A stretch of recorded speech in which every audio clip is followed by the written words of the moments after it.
Morena, councillors. Could I declare the council meeting on Thursday, 21st of September open? And in doing so, could I remind councillors and staff the meeting has been live streamed and recorded. It will be on the council website at the conclusion of this meeting.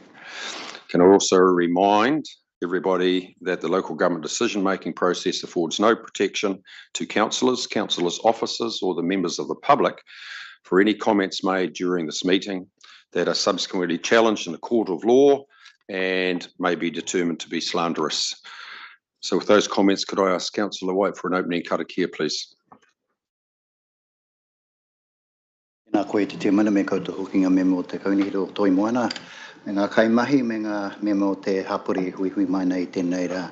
A tēnei te karakia poto o toi moana. I raro I te korowai o te wiki o te reo Māori kei noi tātou.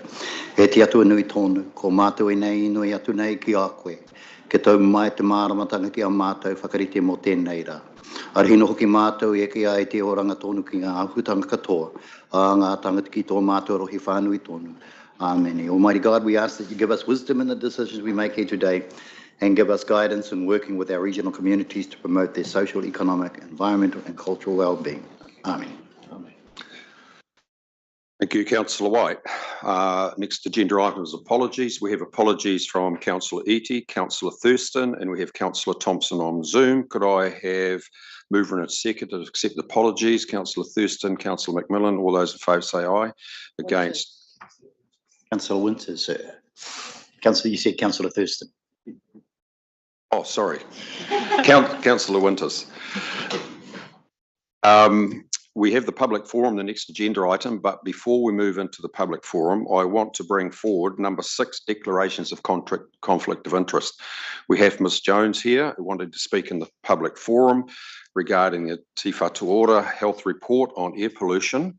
And my advice to you as councillors, that some of you councillors, whilst you can hear the commentary from Ms Jones, that because of your participation in Plan Change 13, and the RPS Plan Change 6, that there is an element that, as I said, whilst you can listen to it, my strict advice is to you not to engage in any conversation in terms of questioning, because that forum will follow later.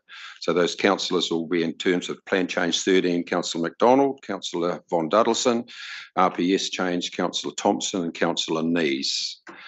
So with those comments, councillors, is there any other conflicts of interest that councillors would like to declare regarding the agenda in front of us today? If not, we will move on. We have the public forum. Could I invite Ms Jones to come forward, please?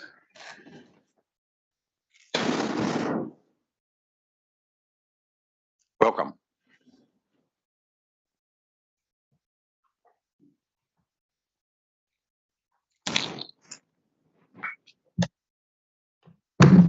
Hi. Thank you. Is this okay? Can everyone hear me? Out of practice, sorry.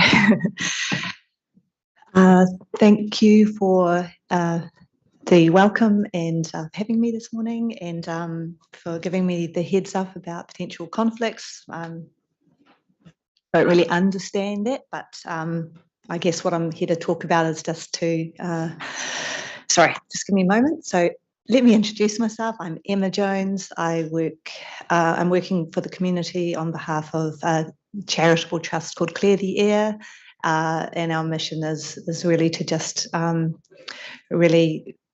we have a major air pollution problem that is faced by the community. We're really concerned about the placement of the schools, who are frontline, downwind from the industrial area, and we have terrible odour and dust-related issues faced in the community. And it's been ongoing for generations, and we understand all the complexities that has got us to this point, but we're really pushing for change and for improvements. I'm also part of the Air Quality Working Party group, which was established by the Regional Council and the City Council and industry to really work on ways that we can move forward. And that group is really effective, and we're hoping that it's going to lead to more positive improvements and the ability for us to find a more cohesive way of industry coexisting with the community. So yeah, that's my introduction. And the reason I'm here is really, it's been a while since I've checked into the public forum, so there might be members of the council that are not aware of the situation so much in the Mount, and also kind of the work that's being done. And I just want to, I guess, the health report that came out recently is such a huge thing for the community. It is always really, really difficult to get concrete evidence or data that you can use to, in your toolkit to really put pressure on industry to come to the table and make changes on their own accords. So this document, this report is extremely valuable to the community. We don't need reports because we live it. We have our senses. We can smell the sulfur dioxide and the other contaminants in the air. We can touch the black dust. We can taste it at times. We use our senses. We don't need health data to tell us that these smells are bad, the dust is bad, just having that. The research saying that we are at risk from chronic exposure due to these contaminants is bad. We know that. So I guess the reason I'm here as well is just to, really talking about this report, making sure that everyone is aware of it. I'm guessing you are. And then just that this is an opportunity for, I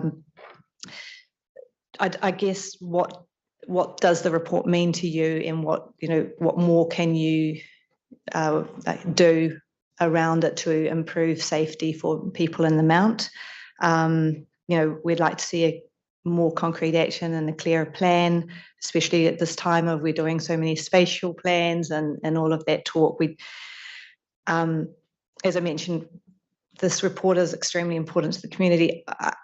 We know how this playbook works. Industry are now probably going to pay their experts to debunk the report. So I want to make sure that you, as our representatives, are really going to get behind it, and things are not delayed with industry then pushing back against it.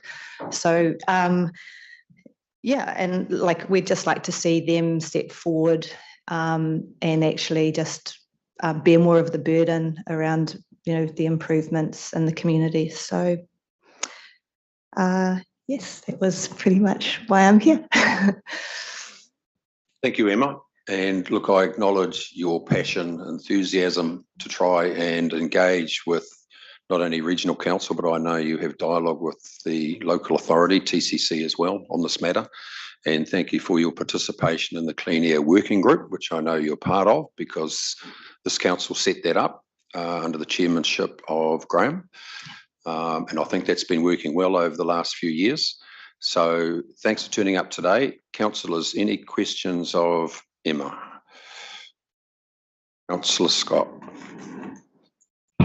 Look, Emma, probably not so much a question, but just to say, it's important stuff. It's the reason that I got interested in the regional council, my work on the DHB, and I know that downstream effects. The reports make statements in there which health professionals to Toitū haven't made before in terms of the number of deaths they're expecting. So there's some more information in there, and just to support what the chair leader has said about being actively engaged and looking forward to the contribution that you make. So thank you for coming. Really appreciate it. Thank you. Are there any plans to put, say, the board of directors of several of the main industrial polluters on notice that this has come to light? Chief Executive. So good morning and welcome, Emma. So clearly the Regional Council is focused here for a number of years, and there have been significant improvements, but more needs to be done. One of the key things that's happening now is that Plan Change 13 that the Chairman mentioned. That's about putting stronger rules in place for all industries in the Mount. Once that is in place, our Council will follow up with another plan change. Council is clearly committed to that no longer being a polluted airshed. and it's going well in terms of the number of exceedances and the improvements, but just acknowledging more can be done. These plan changes are really important to industry because those rules have really strong teeth. So we're looking forward to plan change 13 coming out of the court process, and also the potential for another plan change that's specifically focused on the Mount. And thank you very much. And just one last thing, I think, because in the report, Anna's mentioned it's probably the best case scenario because there are a lot of things that are not included, such as the benzene. I think there's something, and maybe this is more of a question for the working party group, but can we get some kind of data or information on the tank farms and the amount of benzene that is released into the air, because that is a known carcinogen. And we're not monitoring that, and we don't have any data on that. And there's a lot of tanks down there. So is this the right place to ask that question? I'll get the Chief Executive to respond to that. In the meantime, we've got questions from Councillors Macmillan and Winters. Councillor Macmillan. Maureen, it's not really a question, but just to say thank you for coming in, and I'm looking forward to working more with you with the air working group. So yeah, really congratulate you on coming in and advocating for it. Thank you, Councillor Winters. Oh, thank you, Chair. Good morning, Emma. I chair the Operations and Monitoring Committee, and that working party reports back to my committee. But I also am former mayor of Rotorua. So this sort of report came to the Rotorua District Council when I was mayor about 15 years ago for Rotorua air quality, and it was damning. It was really bad for the residents of Rotorua. And so we, Rotorua District Council, joined forces with Bay of Plenty Regional Council and said, how do we fix this? Because we had something like 35 exceedances of PM10 in a 2-month period, and it was caused by smoky fires. And so everybody in Rotorua was virtually passive smoking through that June-July period, and it wasn't good for our kids, wasn't good for our elderly. So we joined forces with Regional Council. We did something quite different rather than a plan change. We created some bylaws and handed them over to Regional Council and said, can you administer this? And I'm telling you this because there's lessons here for Mount Maunganui. And in that 15 years, we've gone from 35 exceedances in that June-July period down to none this winter. We've retrofitted about 8,000 homes with compliant wood burners or heat pumps. It's been a real success story for the consumers, the population of Rotorua. And then about 3 weeks ago, we joined forces with Toi Te Ora and presented back to Rotorua District Council to say, here's our success story, and this is the effect on our population. And it was really, really positive in terms of that damning report that we received recently. So I'm telling you this because we all sit around this table because that is our bread and butter in terms of air quality and water quality for our region. So we take it seriously. It is not a report to sit in the file 13 or whatever. We take it very, very seriously. And so that's why this council has invested heavily in 2018. We invested in 7 of those high quality air monitoring tools down in the Mount. And they have brought us back the science, the hard data that we needed to see in terms of how do you solve this. And you solve it by having a working party, which is what we did in Rotorua. We solve it by getting all the industry players in the room, and I'm pleased to hear that you're in that working party, because everybody's part of the solution. It's not just one sector of society that has the solution. So 2019, we had something like 19 exceedances down at the Mount. You know that. This year, the trend is really positive, and I think we've had 3 this year, and 1 is not quite right, sitting right. So the trend is down. And so that's the effect of industry, commerce, Regional Council, TCC coming together and saying, we're all part of the solution. So I'm really pleased that you've drawn this to our attention today.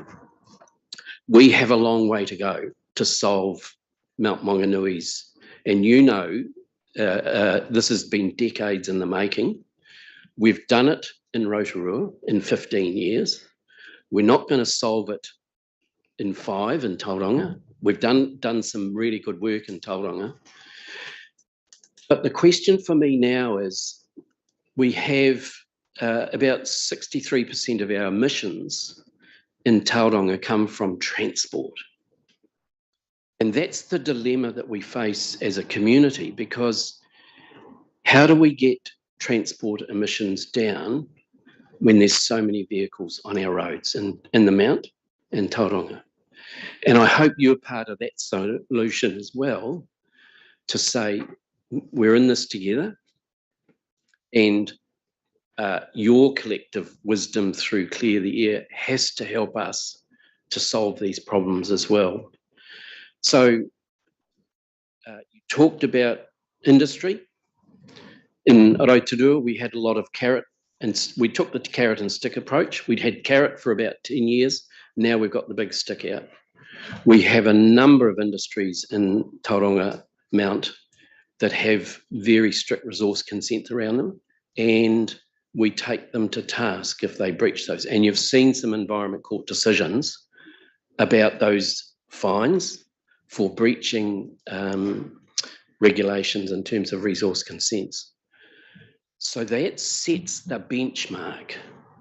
We're doing our job, but we can only go so far under RMA, and that's why we need Plan Change 13. It's under appeal. We're a bit hamstrung at the moment because we haven't nailed that yet. So that's why we're in this together, and we are collectively, we can solve this problem.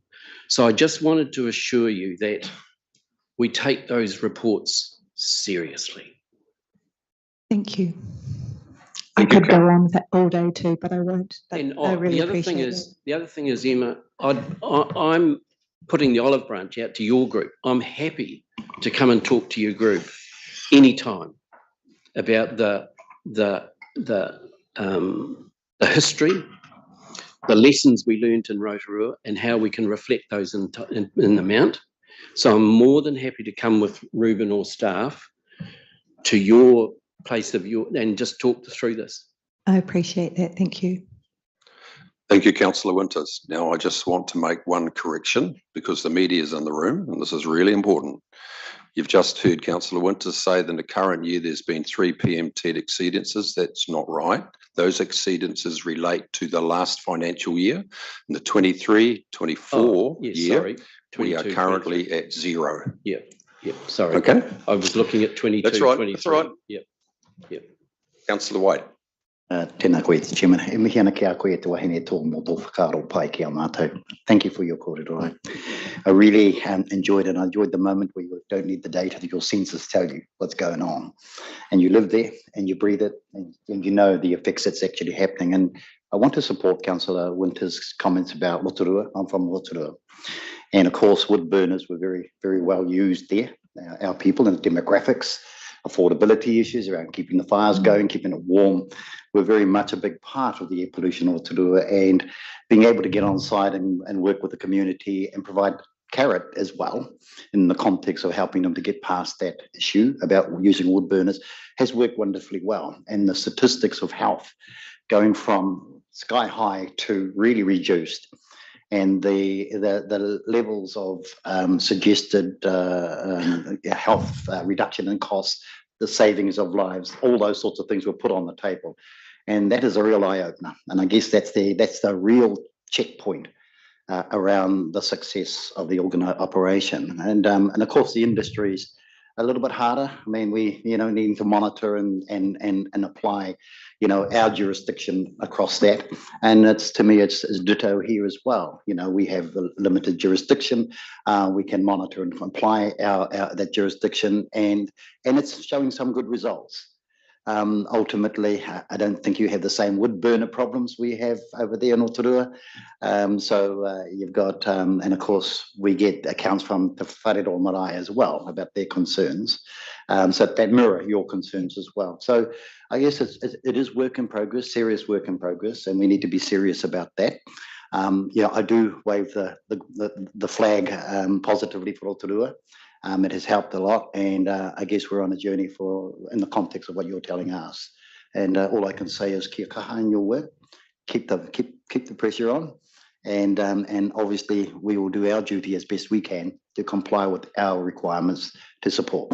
I really appreciate that, yes, because what comes out of the stacks from the heavy industry in Mount Maunganui is very different to, I think, the wood burner problem. And we would like more measurement of like, how many millions of tons of these chemicals are going into our air, right next to our schools and next to Whareroa Marae, which is critical. But I really appreciate your words. Thank you.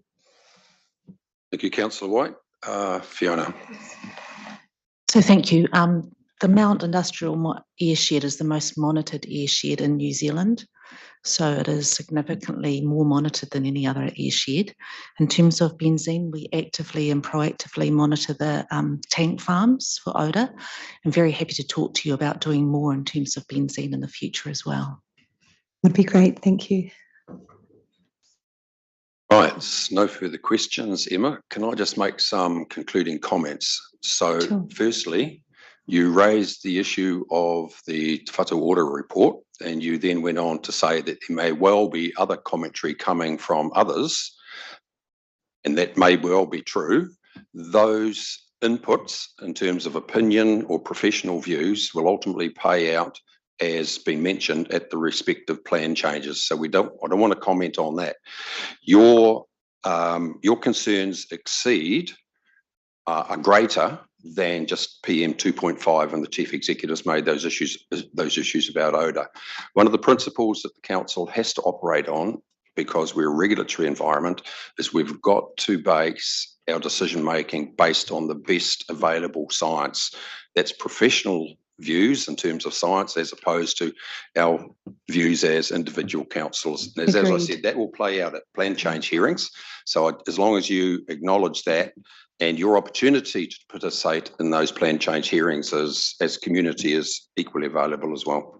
Yeah, I acknowledge that. And just to, if industry are paying experts to debunk a report, that needs to be, that information, although it's scientifically based from their perspective, if it's being paid for to back whatever angle they're taking, that needs to, I'm just guessing because I've seen this play out so many times.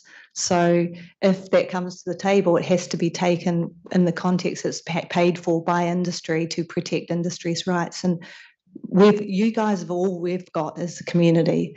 That's what I'm trying to say. So yes, follow the science. The science tells us air pollution is harmful to human health. Mount Maunganui has an air pollution problem. Therefore, that's kind of what it boils down to. So, okay. Thank you for your attendance today. Wish you well on your journey. Thank you very much. And this forum's always open for you to come and express your opinions. I appreciate that. Thank you very much. Thank you. Thank you.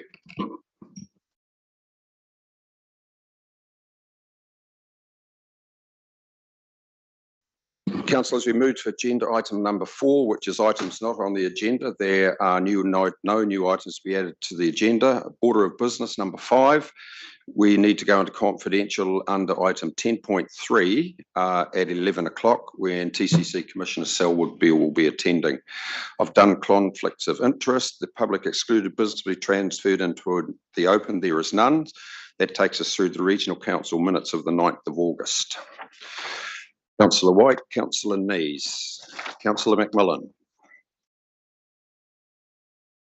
They've been moved and seconded. All those in... Yeah. I had a comment. Yes, I know. Oh. Yes. Sorry. It was just about the STV voting system. Just a correction on the key points. The first bullet point says noted that for smaller constituency, first past the post was a fairer system for minority candidates.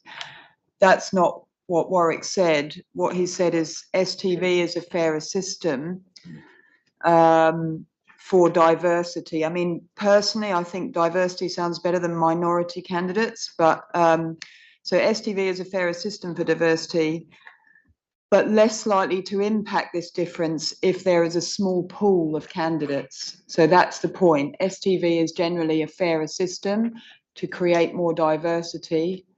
But if the pool is so tiny that you've only got, say, a couple of candidates, it becomes irrelevant rather than FPP being fairer. That's not the case. So just that correction. Thank you.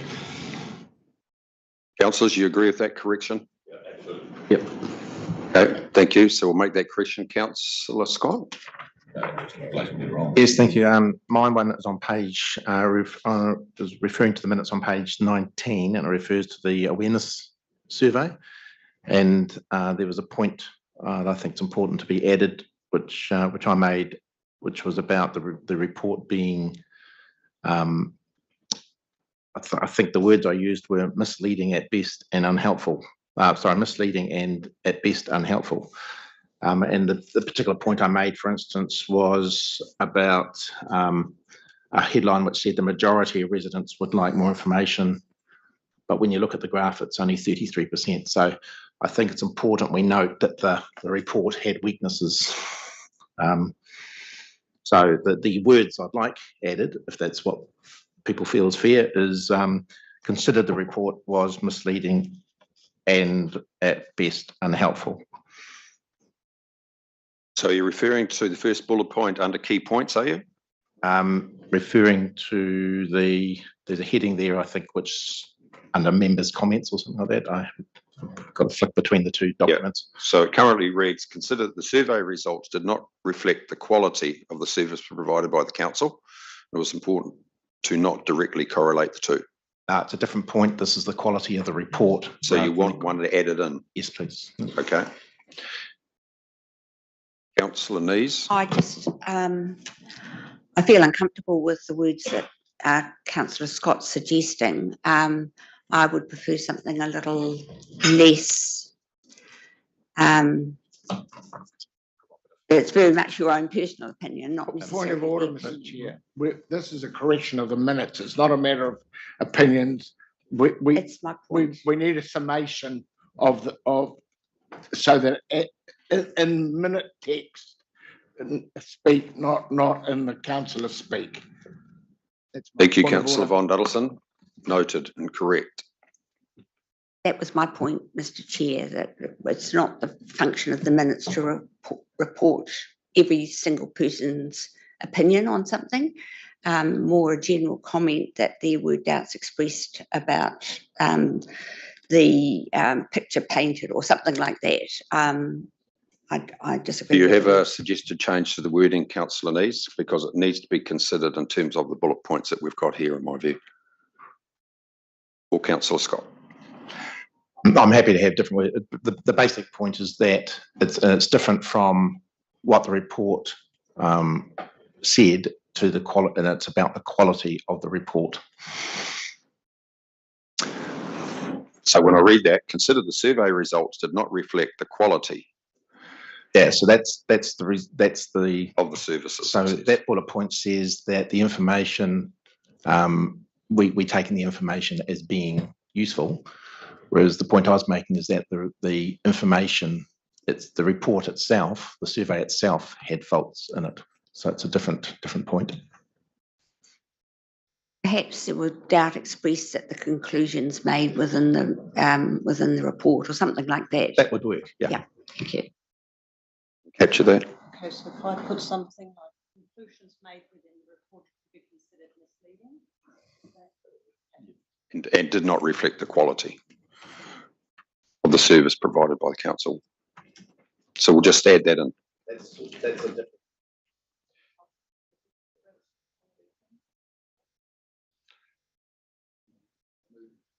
Yes, you have Councillor Winters. Oh, I just want to know on page 18, Mr. Chairman, public notice be given no later than 19th of September. Has that happened? It's certainly the chair that went up pretty much the day after. Thank you. Okay, so with that correction, can we just read it, please, Tonna? Yep, under the awareness survey, the conclusions within the report could be considered misleading. That is basically what I've put. Then right up there on the hill. My apologies. Awareness survey, the conclusions within the report could be considered misleading. An additional bullet for the purposes of the minutes. Move and second, happy? Yep. Okay, anything else? Councillor, I don't know, because this is a minute, as Andrew said, but I'm wondering if somewhere we can make a note that LGNZ has recommended STV in the local government review. I mean, I know that's retrospective because we're talking about minutes, but is it possible to have that noted? no, I don't think it's No. appropriate, Councillor Okay. McMillan, because it wasn't LGNZ, it was the review panel in terms of the future for local government. Yeah, sorry, I meant that, yeah, but we can't put that in because it's retrospective. Yes. Yeah. Okay, it's been moved and seconded. The minutes. All those in favour say aye. Against, carried. Thank you. Extraordinary council meeting 23rd of August.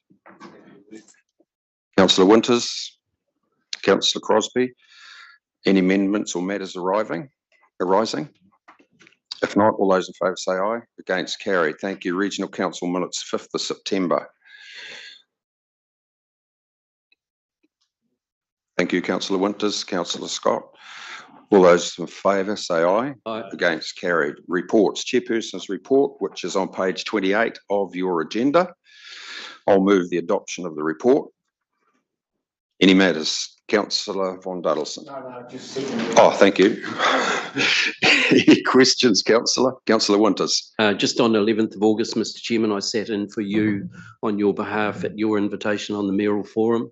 I think you were in Auckland that day, so I just sat in. And I have to say, when they talked about the Bay of Plenty climate risk assessment, all the TLAs zoomed in, and I was really impressed with the TLAs working together with Regional Council in terms of that risk assessment. So it was very well presented, and it was a pleasure to listen to all the TLAs and the work they're doing, because you can't do this individually. You have to do it collectively. So just that little.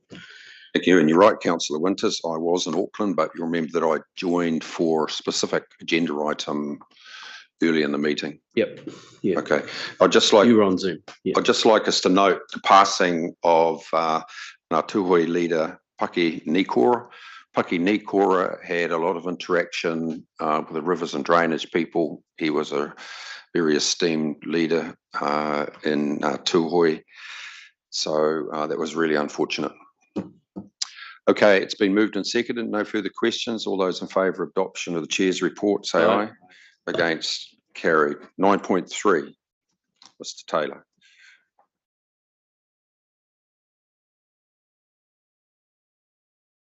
Morena, councillors and chairman. I'm joined by Ollie here today. Nothing to add to the report, Mr. Chairman.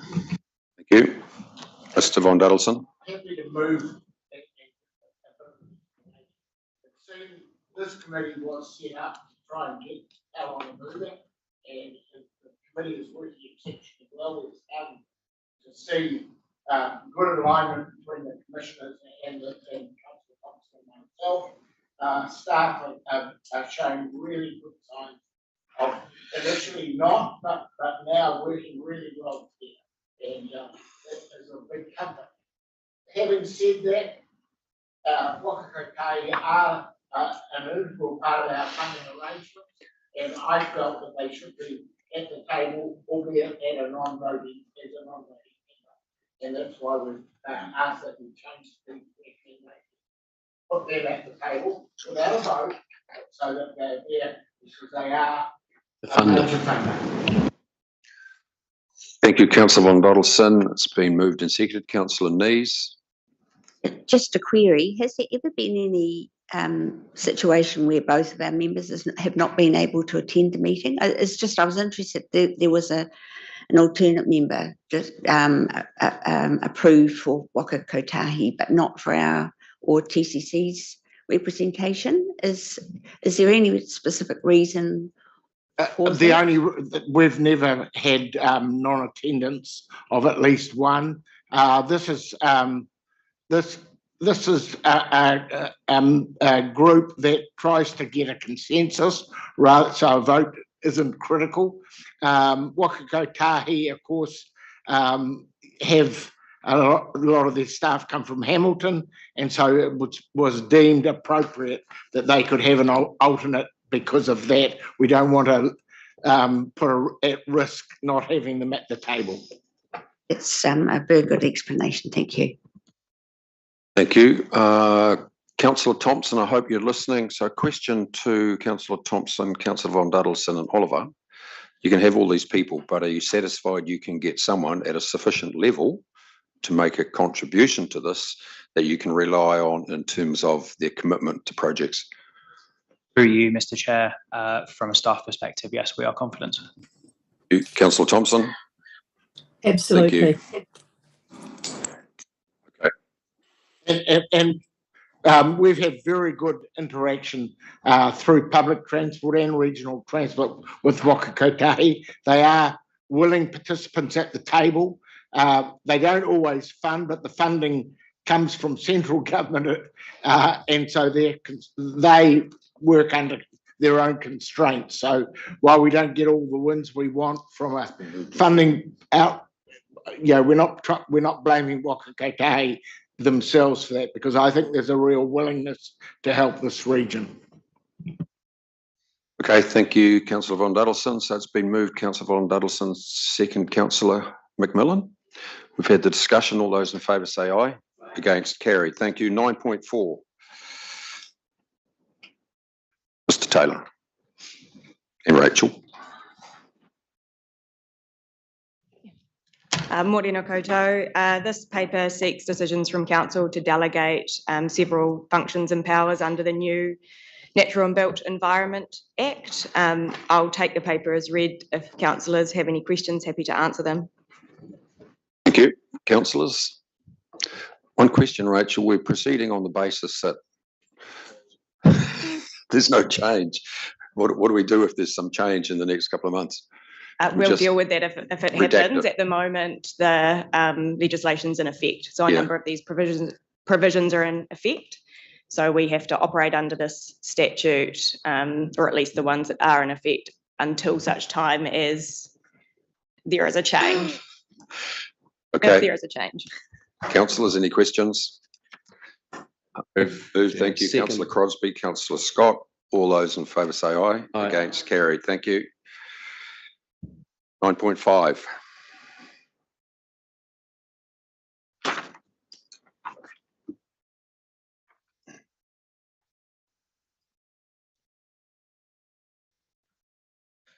Through you, Mr. Chair, this is a request to delegate authorities to the Chief Executive to sign off the Transport Choices Package funding agreement and implementation plan. So Council were successful in obtaining $670,000 worth of Waka Kotahi funding to support enhancements to public transport in Rotorua with no requirement for local share. I'll take the paper as read, but happy to answer any comments or questions. Moved, Councillor White. I have a question. Sorry? I have a question. Yes, it's moved, Councillor White. We have a second to Councillor Winters, Councillor Scott, Councillor Shirley. I just had a question about the $670,000. Is there any allowance there for additional resources required? For instance, it might be for the administration or for some of the backroom sort of stuff. It doesn't stand out in the line item there. Through you, Mr. Chair, the majority of the administration is being done by staff.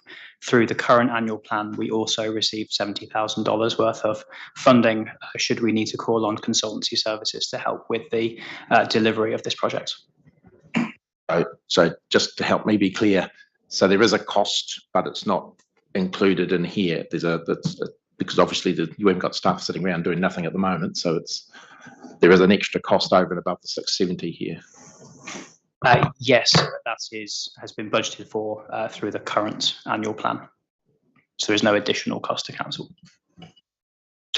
Councillor Shirley. Yes, thanks, Jim. I just have one concern on the introduction of the report on page 43. And the lead first sentence there is transport makes up almost half of New Zealand's carbon emissions. According to the MFE and the ECA site, which are the recognised authoritative sources, transport's 18% of the total greenhouse gas emissions, and it's 38% of the gross CO2 emissions, which is closer to a third than a half. Full point perhaps, but I think if we overstate our cases, we sort of do debase our currency. Thank you, Councillor Shirley. Anything else, councillors? Otherwise, it's been moved and seconded. Oh, Councillor Von Duddleston, sorry. Yeah, I would ask Councillor Scott to retract the statement that staff sit around doing nothing waiting, however he worded it, just didn't sound good in case it got picked up in the minutes. I've got absolute faith in the transport staff are really working hard. We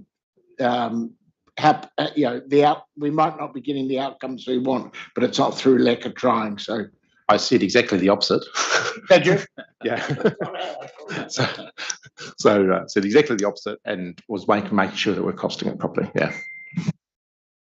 Councillor Winters. Yeah, with the bus shelters down at the lakefront, I mean, that's a landmark, newly developed area.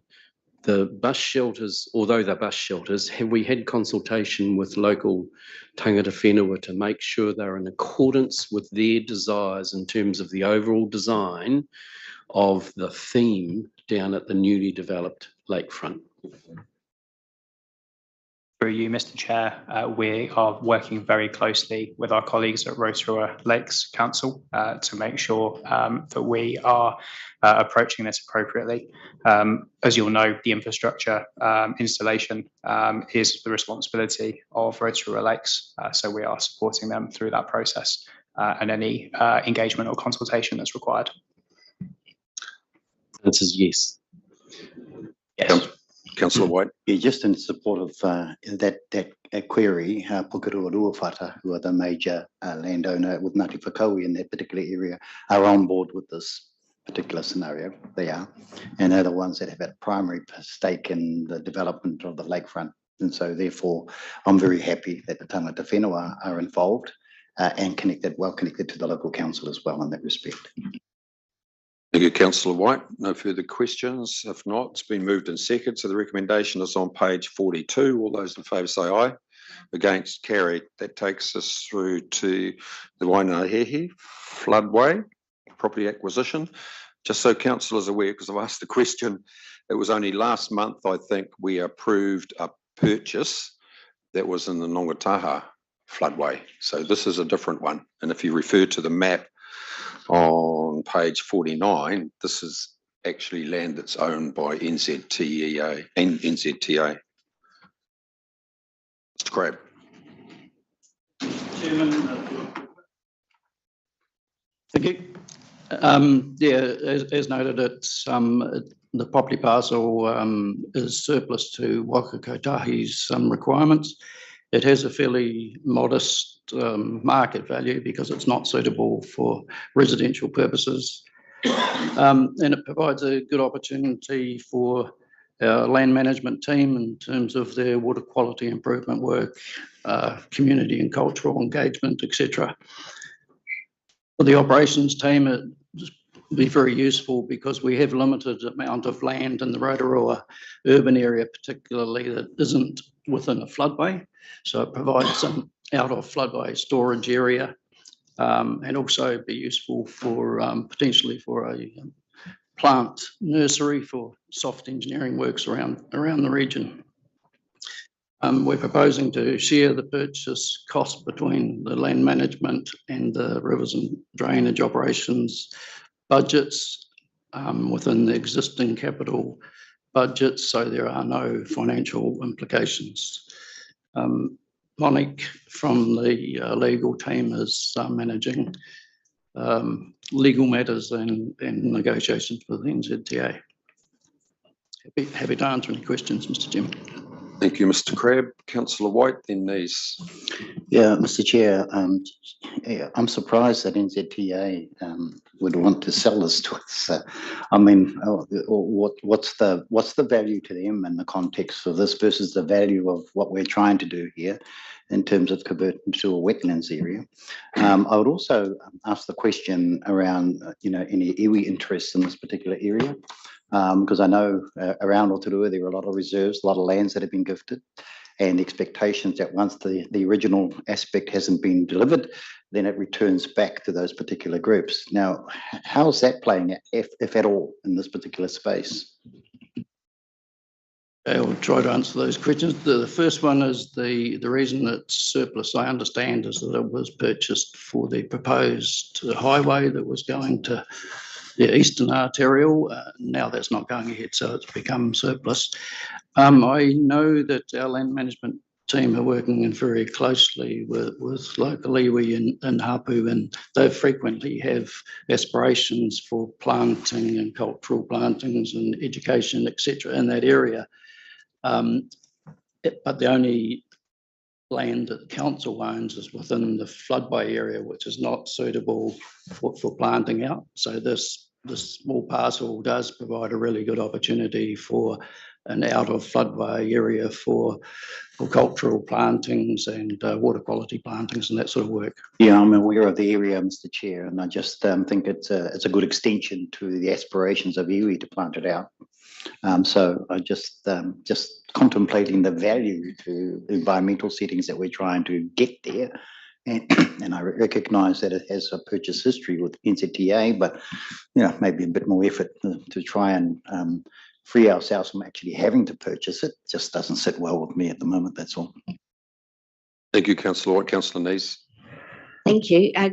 Just checking, is Zero Farnsworth Avenue a legal address? I've never heard of a Zero street number yet, but I just wanted to check that wasn't a typo. Through you, Chair. So no, it's not a typo. That's what we know as the street address, but that is why we've also included the legal description of the property within the report, so it's very clear. And the other question is this supported by the Kaituna Catchment Advisory Group? Yes, it was reported to the group at a meeting just a couple of weeks ago, Councillor. Councillor McMillan. Oh, yeah, no, I think this is really great. When I read things like cultural engagement for planting and harvesting native species for weaving and other cultural practices with the Kohangorea, as well as, riparian wetland regeneration. Just wanted to double check that in the purchase, we also have the budget to regenerate that land to a wetland and all the planting that's.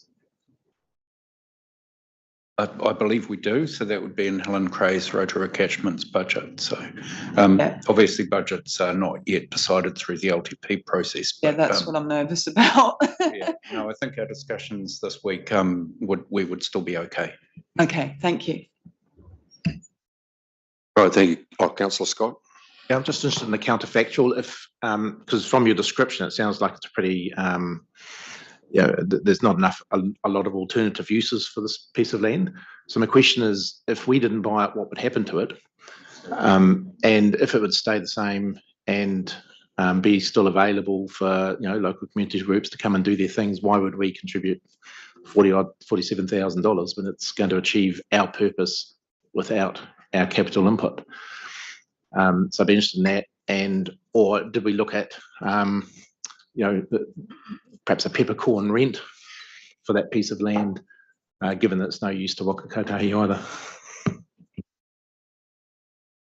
It's a very good question, Councillor.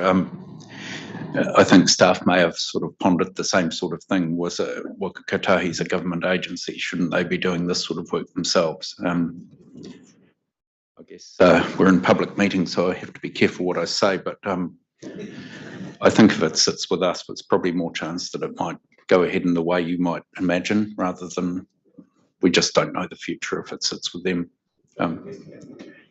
We could ask, but I suspect they don't have a budget, for example, for planting and working with community groups. They're just not set up for that sort of thing.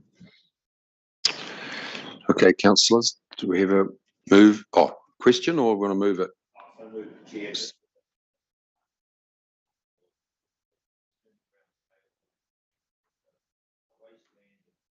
And if it's a wasteland and a swamp now, surely Waka Kotahi would be wanting to get rid of it for nothing as far as I'm concerned, but that's just me. I'm a bit of a miserable person at times when it comes to money, hence my name. But yeah, I'd like to move the recommendation, please. Thank you, Councillor Campbell. That sentiment is general. Chief Executive. So I have raised with Waka Kotahi why they cannot transfer it to the regional council with no funding required. They're saying that they're legislatively not able to do that at this time was the reason why. Could have been $1, Fiona. Yeah, I was going to say, that's my very point. Okay. Waka Kotahi are under a clear direction to dispose of much or liquidate as much surplus land as they can. So that's their sort of their driver. But I would have thought to get around the legislative thing that the dollar transfer would have been ideal. They're keen to get rid of it. Yeah. The holding costs would exceed, I can comment on that. Sorry if it is of assistance. So at this stage, they have essentially said they're not willing to engage in any negotiations until we have approval of council in principle, which is why we're coming to you at this stage. Well, I should be careful. Right, it's been moved, Councillor Campbell, seconded Councillor Von Duddleson. No further. Sorry, that raise an issue in terms of what we are moving and seconding here. It says up to. Yeah, so that's, but given we're in public, that's in terms of a negotiation start. I wonder about the wisdom of having that number in there. Yeah. We can approve in principle for a modest sum. For a modest sum or something, yeah. I think let's trust the executive in terms of the discussion we've just had. What we're doing here is seeking approval for you to purchase this land at a sum no more than, okay? I wouldn't put $1 in there, but the sentiment's understood. So it's been moved and seconded. All those in favour say aye. Against, carried. Thank you. Chairman. You're leaving the mountain. Okay, thank you. 9.7, Mr. Crabb, procurement plan. Sorry, and apologies from Mark Townsend and Paula Chapman, who prepared this report. They are both in a Rivers conference in Wellington today, advocating for more funding for this sort of work. But this is simply the annual procurement plan report that comes to council every year. It's for the capital works that we are charged with delivering this financial year, and it is pretty much routine, the same as has been presented in the last couple of years, other than the projects, of course, which may have changed. Take it as read, please, Mr. Chair. Any question, councillors? Moved, Mr. Winters. Councillor McMillan, seconding it, or you got a question? No, I just had it.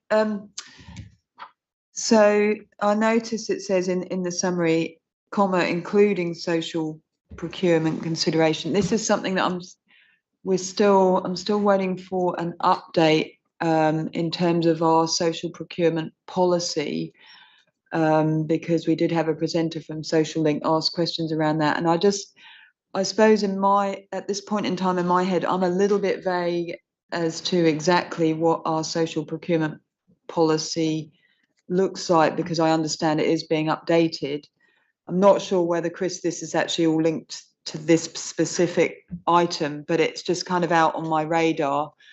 And I also remember seeing a Māori procurement, what's the document called? There is a...